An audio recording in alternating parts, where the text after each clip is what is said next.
hear me okay? If you can hear me, can you just write in the chat window on the lower right-hand corner? I'm just doing a quick sound check before we start. Can you hear me okay?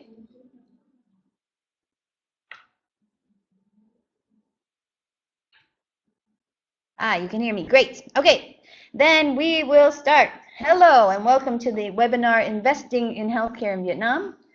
My name is Van Lee, and I'm the moderator for today's webinar, the 8th of the Investing in Vietnam webinar series, brought to you by KPMG Vietnam. KPMG has been in Vietnam since 1994 and is one of the largest professional services firms in the country, with offices in Ho Chi Minh City, Hanoi, and Da Nang. Today, we are proud to have with us a special speaker today, Ms. Michal Jacob, Director and Head of Healthcare and Life Sciences for Vietnam and Cambodia for KPMG Vietnam. Michal is an Israeli lawyer and a certified foreign lawyer by the Ministry of Justice in Vietnam, and she has been living and working in Vietnam since 2006 and has over 22 years of professional legal and business management experience, both in Israel and Vietnam, focusing on the healthcare and life sciences sector.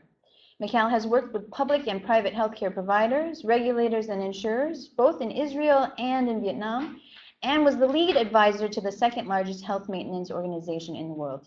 Welcome, Michal. So before we begin, I just want to go over a couple housekeeping issues. As you can see, we have a webinar filled with plenty of information for you on the healthcare industry in Vietnam.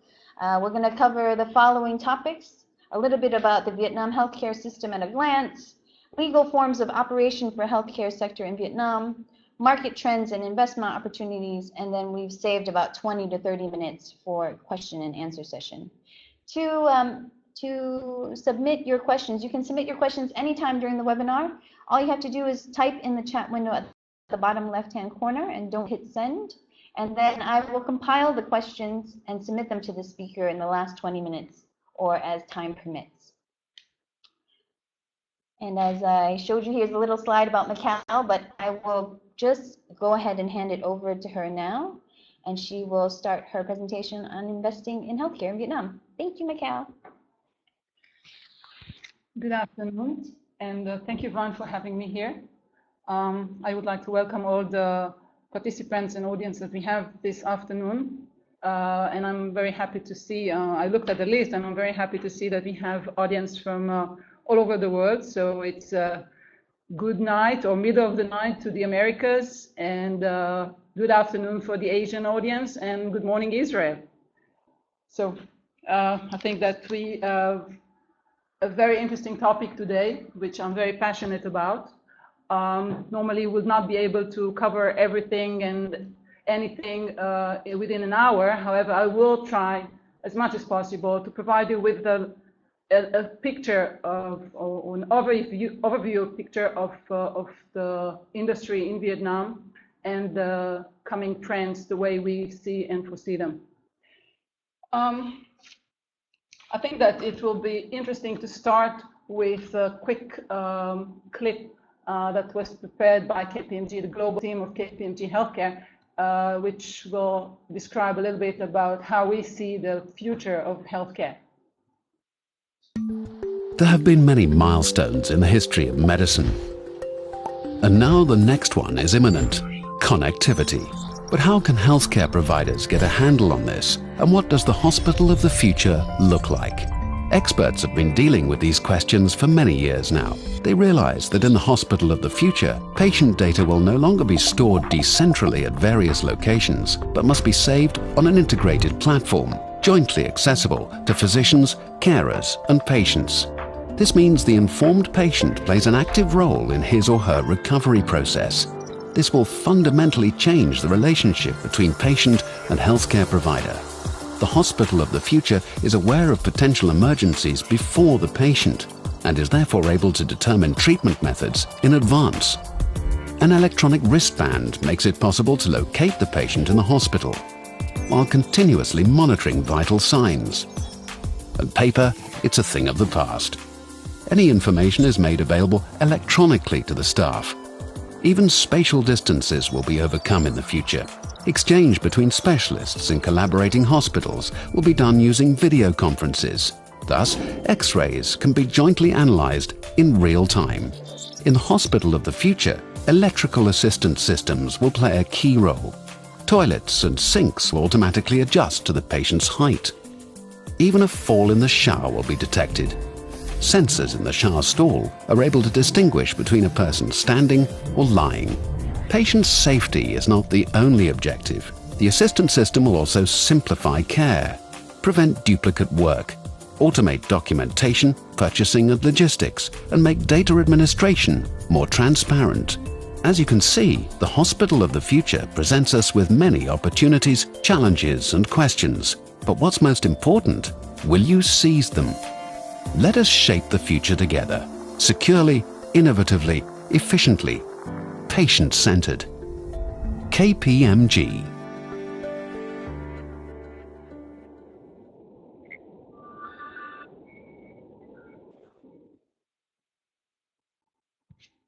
Right. So we've looked at the future, and now we'll take a few steps back. We've looked at the future, and now we'll take a few steps back to the present. And this, in the next 30 to 40 minutes, I will talk about a little bit about the present of the healthcare in Vietnam, and then maybe get back again to the future. This presentation has been tailored to address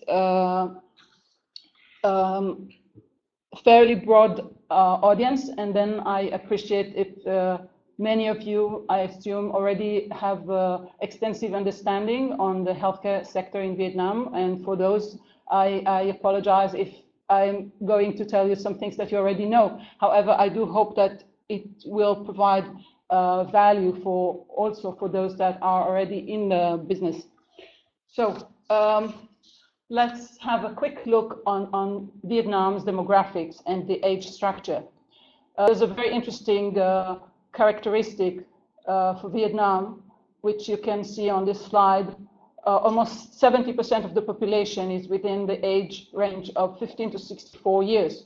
Now, if you're looking at the breakdown of this portion, you will see that around 60% is within the age range of 35 to 45. That means that we have a very young population in Vietnam, which is a key for any adoption of new technologies and change.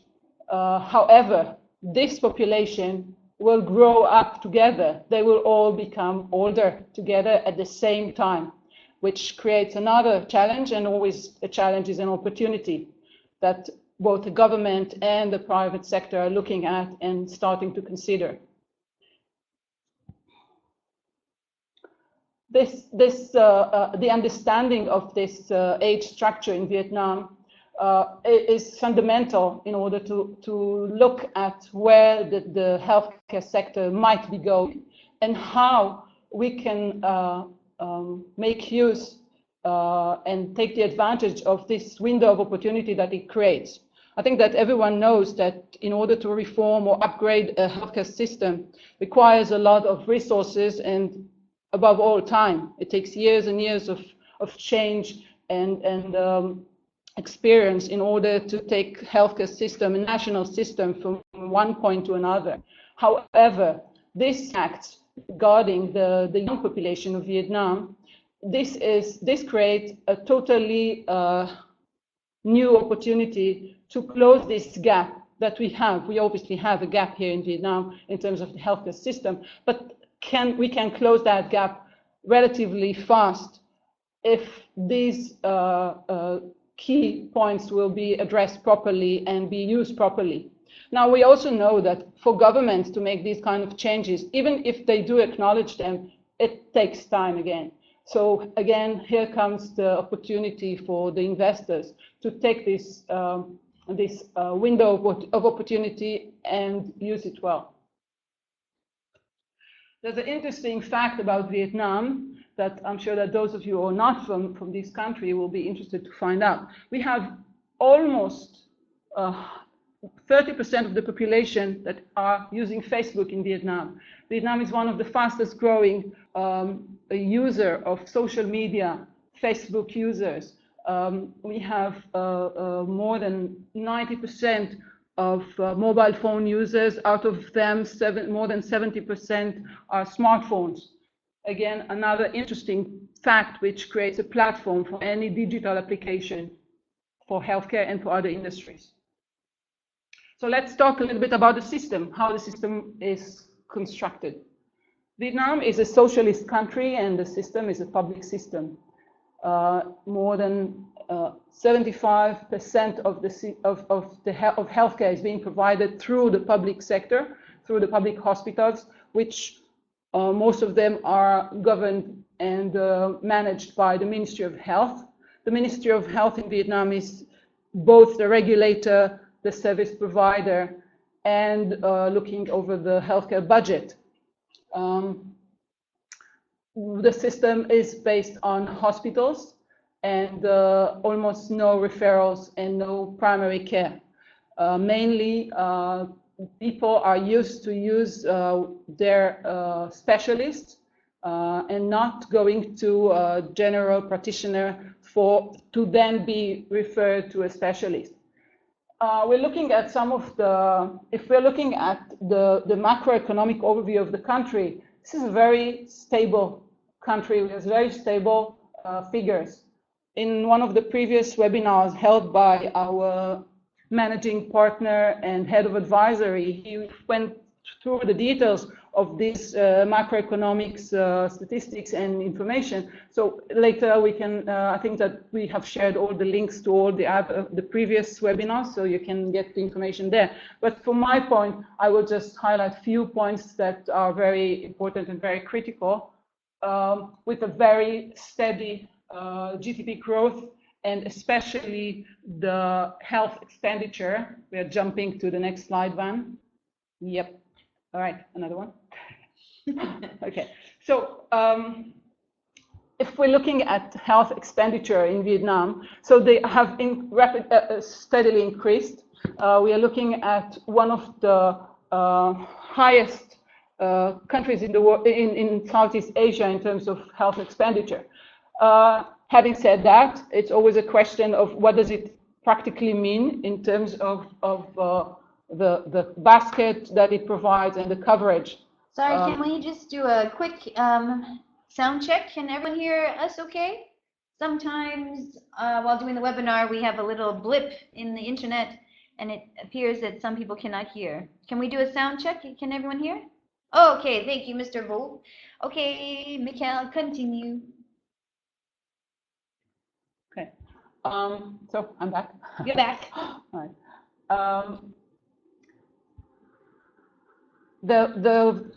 I don't know if you heard everything. So, but what I was saying is, in terms of the expenditure, yes, we are ranked in a high place within Asian countries. However, what is interesting to look at is what does it actually mean in reality in terms of the coverage that it provides and the package of services and products that patients can receive, and what are the reimbursement schemes. We will touch this a little bit later when we'll talk about the trends and what we see coming soon. All right. The system, as I mentioned already, it's a public system with 4 categories, starting from the centralized hospitals, the main big hospitals that are located in the main leading cities in the country. All of them are under the direct management of the Ministry of Health. Then we are going down to the state level of the 63 provinces that comprise Vietnam. And this covers the majority of the hospitals in a decentralized basis, whereby the hospitals or the local authorities have more or less the autonomy of running the business, managing the budget. And nowadays we also see the trend of looking at and calling for investments in the form of PPP projects. Again, we will touch that later.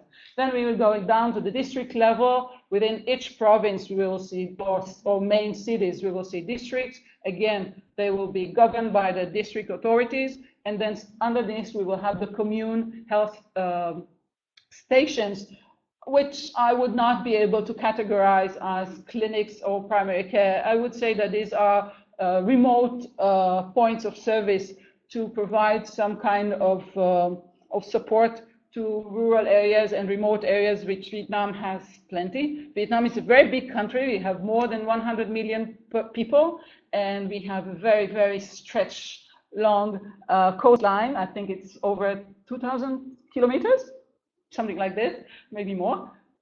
Which create some challenges in terms of access to care and to healthcare, access to medicine, access to treatment. Right, so I think that we better jump into the next item because I think that we're running out of time. Yeah, no, I'm good. You're great. Okay, huh? Yeah. I know, thank you.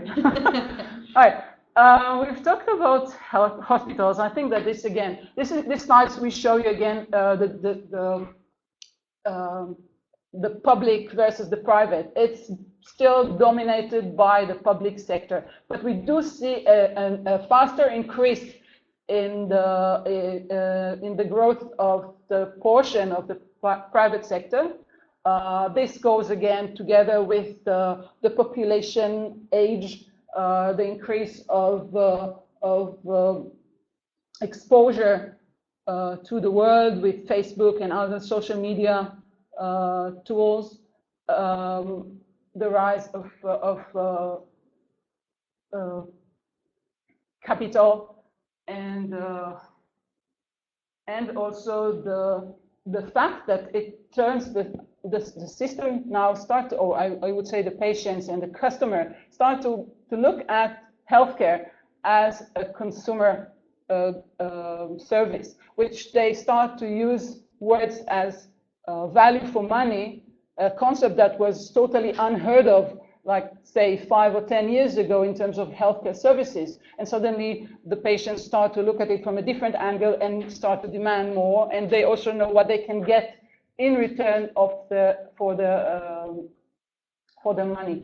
Plus, there's a lot of issue around quality and efficiency and safety and efficacy, which the fact that people have more disposable income that they can use, they can travel more, traveling become more accessible and more cheap. People can just take a cheap flight, and go to see a doctor in a near country, which actually happens. So all this affects the market, create a greater demand for public services, for private services, and for quality, better quality.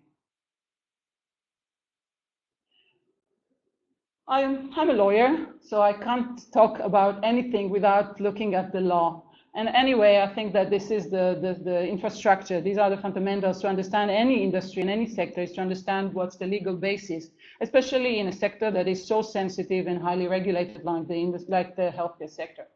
Now we've created a very interesting chart here. I think it's the first time we did it, and so it's very valuable. Everyone please copy. Which provides you a very quick look at the main business lines in terms of healthcare and pharma and life sciences, and what does it mean for foreign investors, and why we're talking about foreign investors, because obviously for local investors life is easier. So we're looking at healthcare treatment, hospitals, clinics, pharmaceutical, manufacturing, distribution, import, export, and then we are looking at medical devices, again, manufacturing, import, export, distribution, and last but not least, and very, very, very interesting, critical, and important, is the medical training and education for medical stuff. All right. So what do we have? We have a very good progress that Vietnam has made within the last few years. Since Vietnam opened itself to the world, with its commitment to the WTO, Vietnam had implemented milestones of compliance to these commitments, and one of them was looking at the healthcare sector, at the distribution sector, at manufacturing, etc. So if we look at this chart, we will see that for all the business lines that I've included here, the foreign the foreign ratio will be 100%, so no need for local partners. Good, bad, that's for another webinar, but that's a fact. Now, so no legal partner is required, 100% to foreign invested entities, and step by step, the government is opening more areas whereby they can conduct their business. If we're looking, yeah, what did I do? Hello? Okay, this one, yeah. Let's look, for example, at the healthcare treatment. So currently, for hospitals and clinics, foreigners can have 100% foreign invested entities. It's not clear, though, about evacuation and emergency services. However, we do have, and we mentioned that in our notes already, one case whereby foreign invested entity was able to have full license for emergency evacuation services, and actually doing a very interesting project in Vietnam for the first time, addressing the huge need for this kind of service. On the other hand, if we're looking at the pharmaceuticals, so currently with the new laws and regulations, foreign invested entities assumably are allowed to import drugs. But in reality, no license has been issued yet. So we do see kind of a balance between the supply and demand, between the needs and between the government's plans and I would say implementation rate.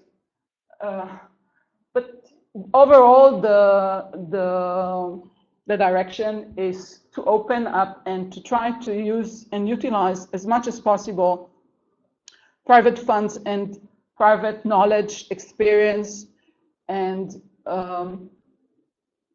create more and more platforms for change. Okay. In the last few years, we've seen a lot of new laws and regulations coming in for this sector. We have new pharma law that was issued last year. We had a new circular on drug tendering for the public sector, which is now being totally changed and revised within a year.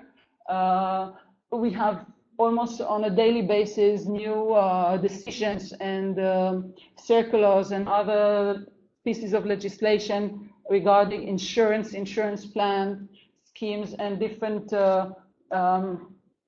goals that the government is trying to set in terms with the intention of upgrading the system and provide better care and coverage.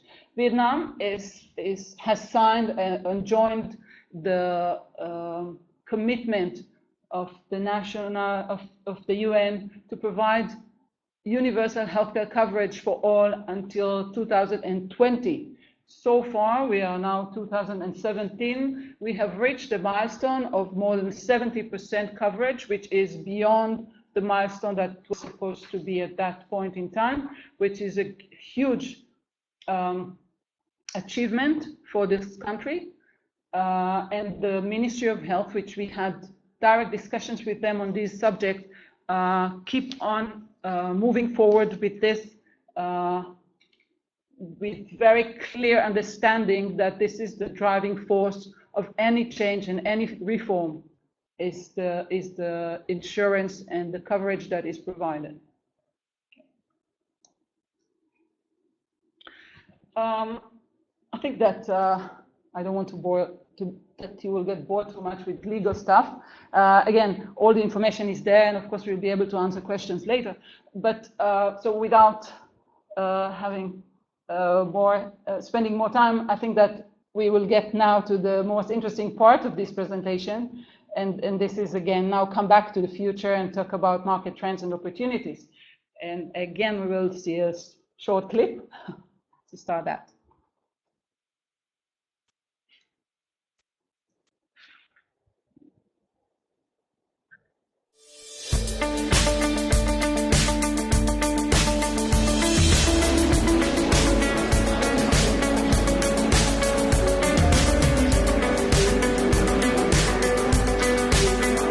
The future of pharma is arriving now.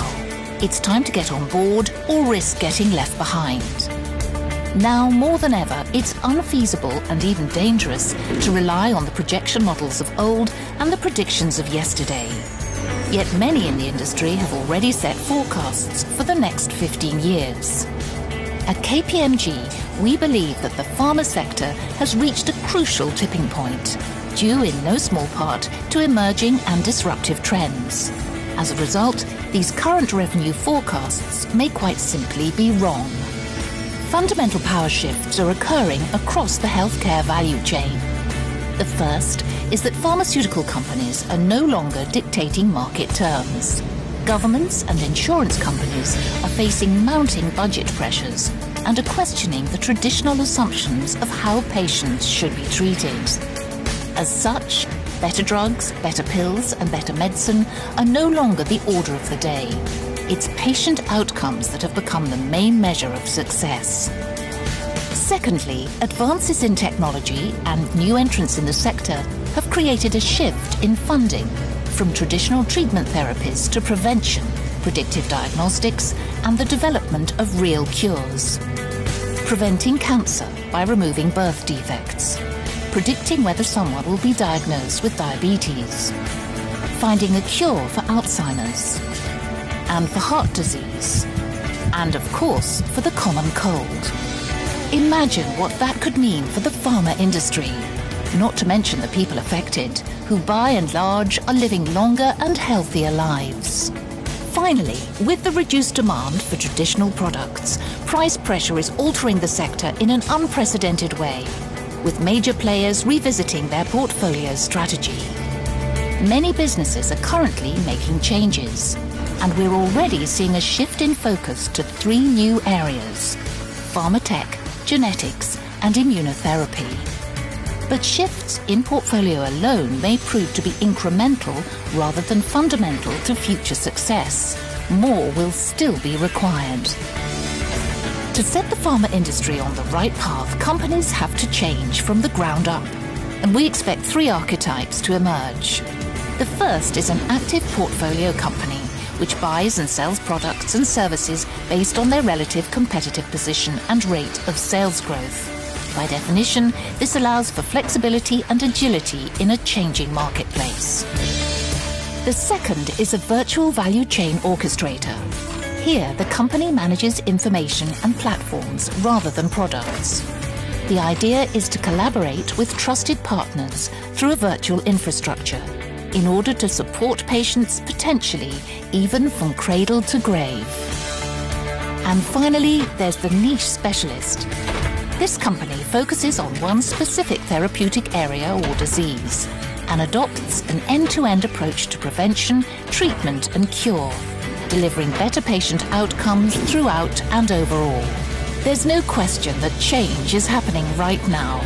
What we need to do is work together in order to prepare for it, adapt to it, and ultimately benefit from it. Now is the time to strategize on where and how you are best positioned to play. Contact us. KPMG strategy professionals can help you succeed.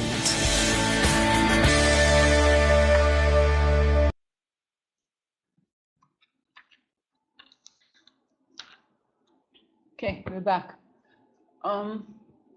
So actually, this said all.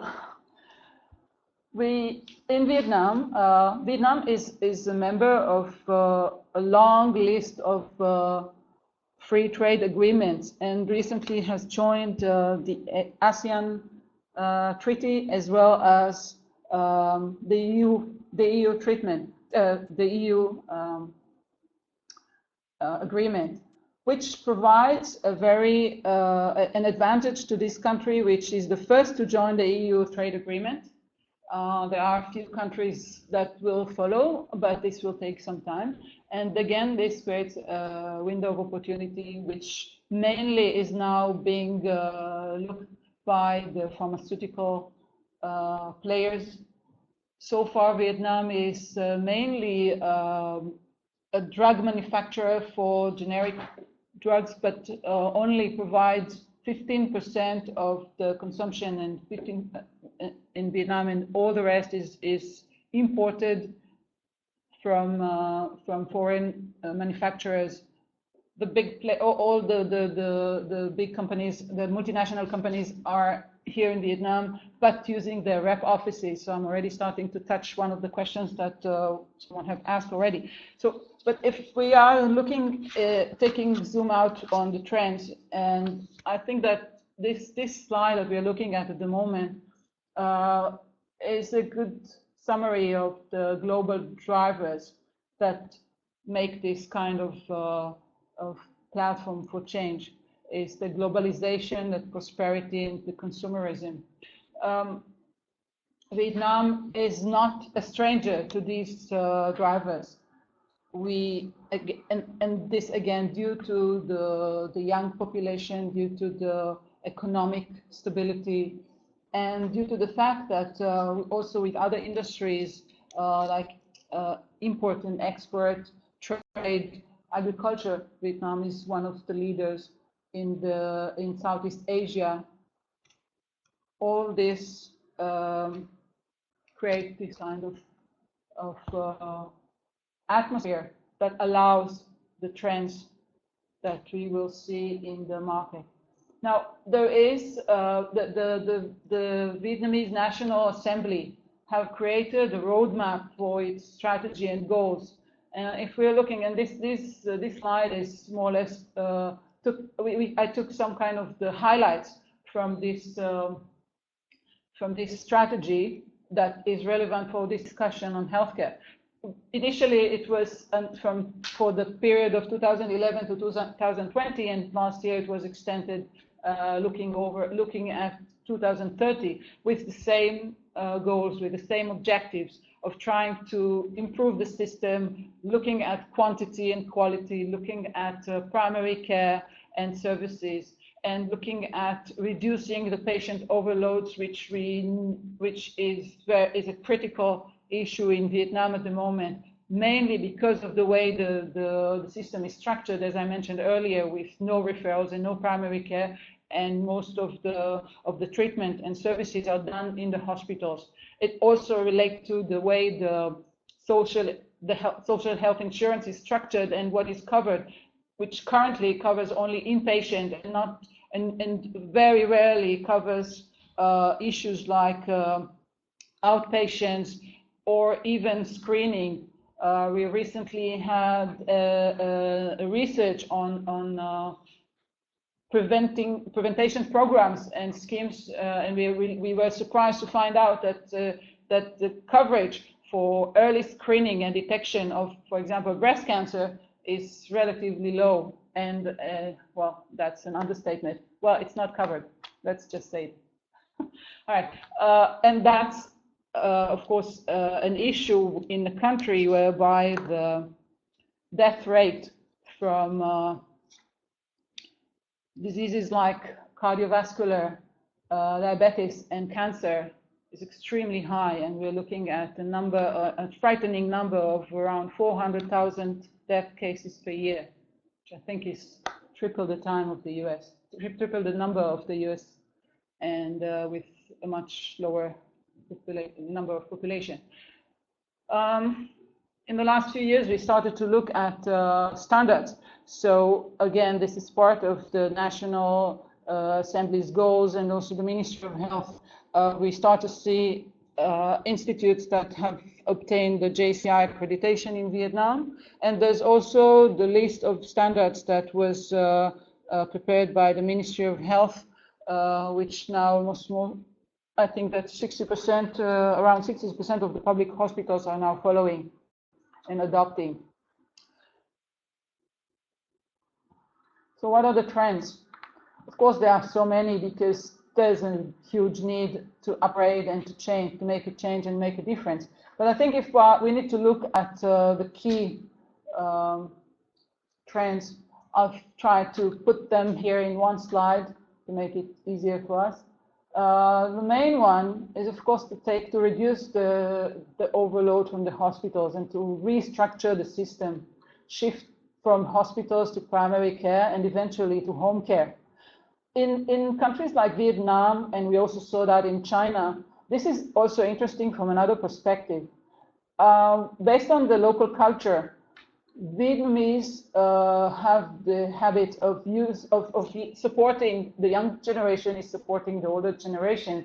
So we see what we call in China 3 generations under one roof. In this case, home care, since the culture of using senior homes for the senior population is not yet there. Again, another business opportunity, but will also require a change of mindset. So come back, since this is still not there, home care will be a good solution for this issue. And at the same time, also developing medical centers for excellence, which are so required in Vietnam at the moment, given what I just mentioned in terms of chronic disease and non-infection disease that are rapidly growing, spreading. All of this will not be happening without proper funding. And we are again looking at the reform of the universal healthcare coverage based on the commitment of Vietnam to the UN requirements, but also based on the understanding, the basic simple fact, the basic simple understanding that without this, nothing will happen. We start to see recently. We started to see also that this understanding is also coming from the private sector. If before all the investors were looking at, okay, the word all is too big, but if most of the investors were looking at building hospitals, upgrading hospitals, opening new clinics, they start to understand now that that doesn't work. What works is to make sure that people can actually afford it, and that the system is works in correlation to this kind of funding solutions. So we recently got a very interesting project to look at what are the potential instruments that can be applied from private sector to the public sector and how they can work together, how to top up on the public insurance and how to create private platforms and collaborate with insurers that are not coming from this sector. I'm jumping to the PPP and then I will go back to the IT. So one way is, which the government is really promoting at the moment, is the PPP structure. So what is it? It's partnership at the end of the day. But in the healthcare sector, since this part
Hello, everyone. We seem to have lost you for a minute. I think I lost internet for half a second. Can you hear me now?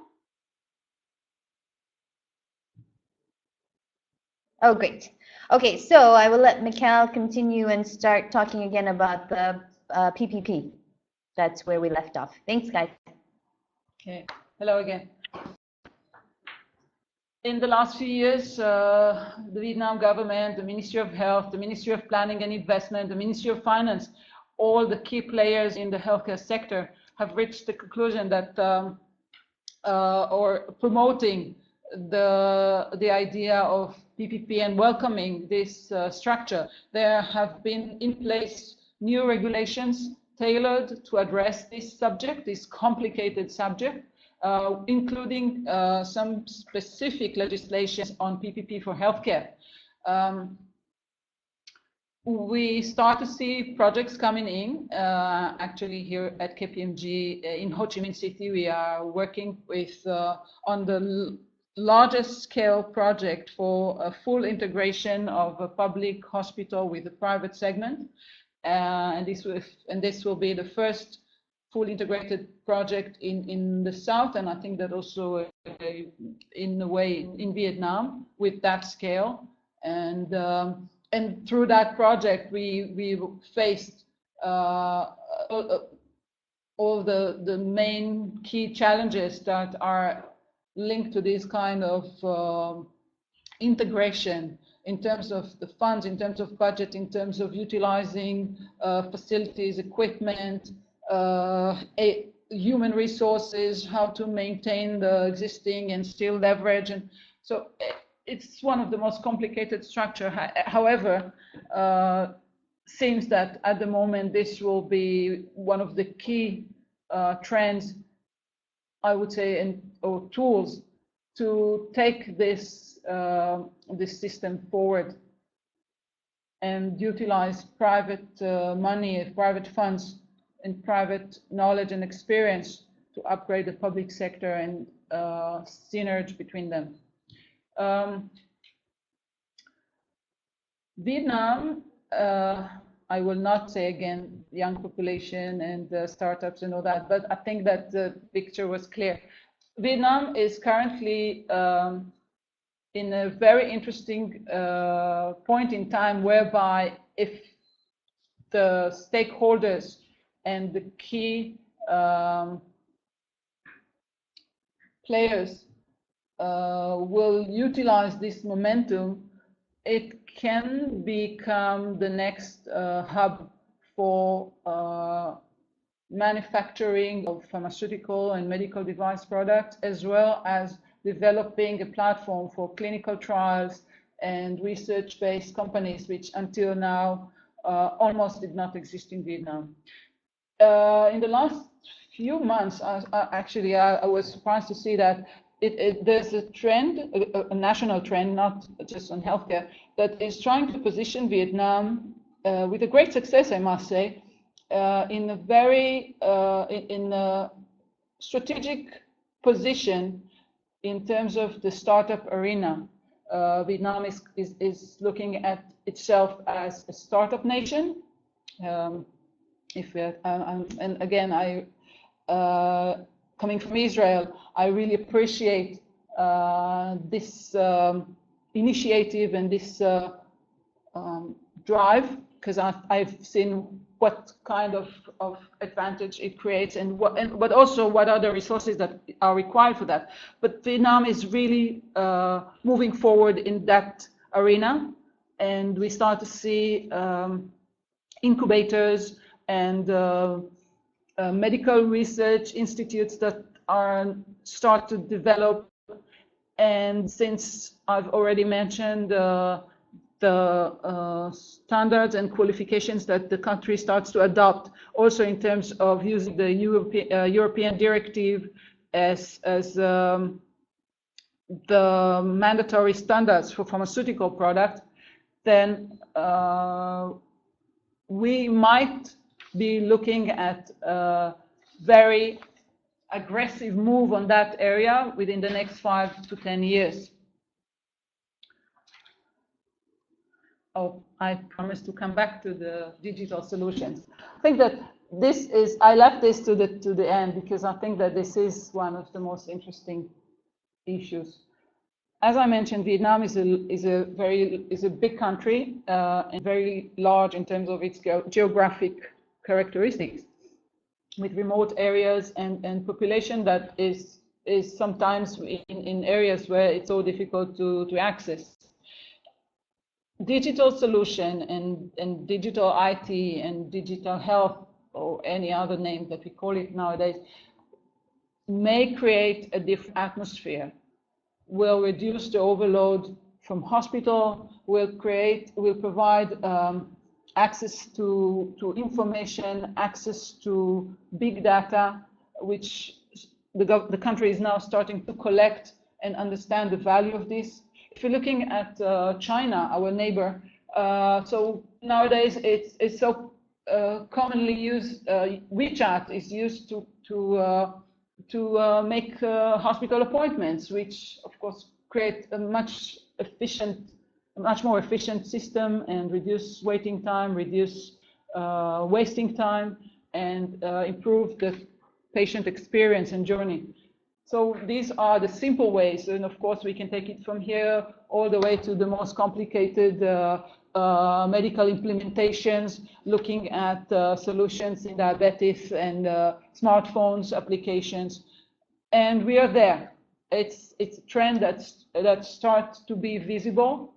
The private players are looking at applications and platforms which they will be able to utilize better their existing sources and help with their expansion plans.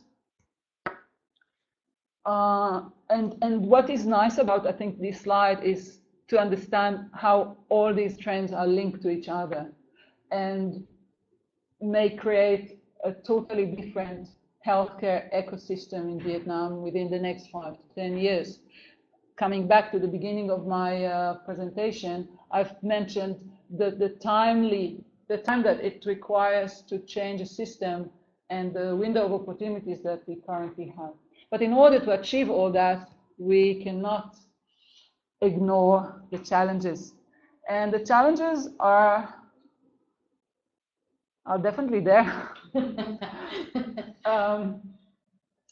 One of the main challenges is change of mindset.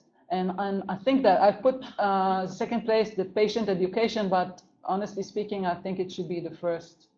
And especially when we are looking at early diagnostics and routine checkups, which through the public and the private sector, including organizations like KPMG or the banking sector, that are really encouraging their employees and even the families of their employees to use and utilize the private insurance that is being provided by these organizations, to go to do the yearly checkups, etc. But still, this remains an issue which has to be addressed also on a national level and even on a regulatory level, to be able to manage the risks that are involved in the fact that there's no clear scheme for early detection and prevention. And I think that it's quite clear and obvious, and I think that at that point in time it will be good to leave some minutes before Van will be really angry with me for Q&A. Okay, it's time for Q&A. So let me first start by saying thank you to everyone that submitted questions. We have about 10 minutes, and I have about 45 questions that have been submitted. So I see questions about PPP, I see questions about statistics on investment, the influence of legal policies on foreign invested enterprises, questions about pharmaceutical industry growth, privatization of hospitals. So let me see which question Ms. Michal wants to deal with first, but I will also say that whatever questions don't get answered, we will follow up by email after this webinar is finished. And also after the webinar is finished, I will send the slides out as well as the YouTube recording and the links to the videos that Michal talked about. If you've missed anything or if we've missed any questions, we will get back to you after the webinar. Okay. Which question do you want to handle? Actually, the list of questions is good enough for another series of webinars. Seminar. series, not one seminar, because each one is really a major issue. There was one question that I really liked, which was the question was if to our opinion, one should invest in marketing. Yeah, let me just ask the question really quick. It's from Ms. Hanbun. Do we have to invest more into marketing strategy for this industry? If yes, do you have any advice? And what percentage of total investment should we devote towards a marketing budget in healthcare? Okay. The answer is definitely yes. And it's the first time that I see this question linked to healthcare. Although I'm always trying to promote this idea and saying that for any investor that we meet, any potential investor that comes to get our advice, I think this is one of the main things that I'm putting on the table right from the start. You have to prepare a very significant, and I'm sorry, I will not be able to go into numbers because this is very specific, but definitely a significant amount or significant budget. And I would say more than a budget is more of the resource, more of the strategy on the marketing. Because as I said, one of the key issues here is change the mindset and patient education. And one of the things or the ways to do that, to our opinion, is using marketing tools. And I would say the conventional and the more social media ones to tailor this to the structure of Vietnam and its demographics. So the answer is definitely yes, and I think that even without that, it is unlikely to succeed in a new venture here without looking at marketing. What question would you like to share with me? There were a few questions about the Decree 54. For those of you who are not familiar with that, Decree 54 was issued 2 months ago and created a lot of noise in Vietnam. Decree 54 relates to the law on pharmaceutical and addresses some issues related to the participation of foreign invested entities in this industry. Before Decree 54, there was sort of a status quo in terms of the local and foreign manufacturers. Foreign manufacturers which do not have manufacturing facilities in Vietnam were not allowed to directly distribute their products, and they had to use local distributors. And the local distributors could be also foreign entities. From Decree 54, this has been changed, and it seems that after the transition implementation period, the distribution will be done by local entities. But there's still a lot of discussions and debate about this happening at the moment. Decree 54 is really a huge subject, and we will be able to address this question in more details through email later. There was a question about how long it takes to register a new drug in Vietnam. I think that it will be fair to say that it may take up to 2 years. For medical devices, it will take around 6 months. Vietnam is following the European directive, but having said that, there are also other directives and other certificates and requirements that are there with maybe I would say different level of qualification. There's questions about, for example, Nga says, is there any intention from the government of Vietnam to privatize big hospitals like Bach Mai, Viet Duc, Jo Ray? Vietnam shifted the partnership between public and private from privatization to socialization, whereby there is no transfer of equity rights in the ownership. And then this is why the PPP structure started to be implemented through law and through practice. So I mean, and this can change, but currently the situation is towards PPP and partnership and less privatization. I think we talked about before the webinar that actually we could do an entire webinar on PPP. PPP, yes. So maybe we'll keep some of those questions till next time. Yes, definitely. PPP is still, I would add another comment. I think I mentioned that earlier with the project that I mentioned. PPP creates challenges, mainly in terms of the integration, plus also in terms of the long-term strategy. Obviously, healthcare services and healthcare are looking at the long-term strategy, whereby it's not necessarily always the agenda of the investors. And mitigate those gaps is one of the main challenges. How to make sure that it still makes sense in terms of the business investment and the expectations of the investors, and that being said, looking at reimbursement system and looking at the insurance and make sure that this again makes sense commercially. So it's all linked together. This is the beauty and also the challenging of this sector.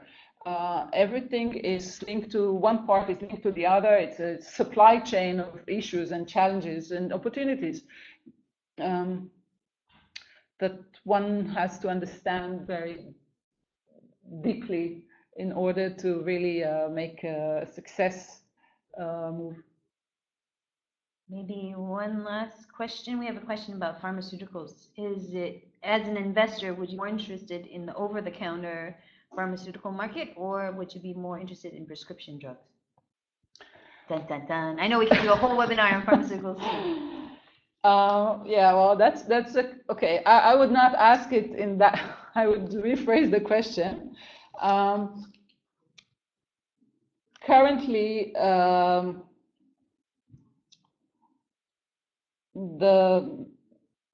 it depends. Okay, it depends if we're looking at this for the local market, or we're looking at Vietnam as a hub that can be also place for the manufacturing facilities and then export to other countries that we have free trade agreement.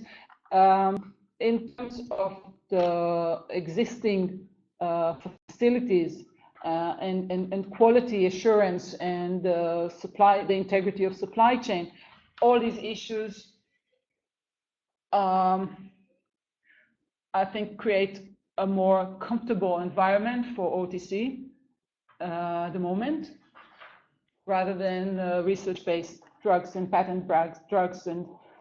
But I guess, and our, again, as I mentioned before, we may see a major change in the country within the next 10 years. But this is subject also to the way the government will look at research-based and research institutes and clinical trials, which is just starting. So there's a long way.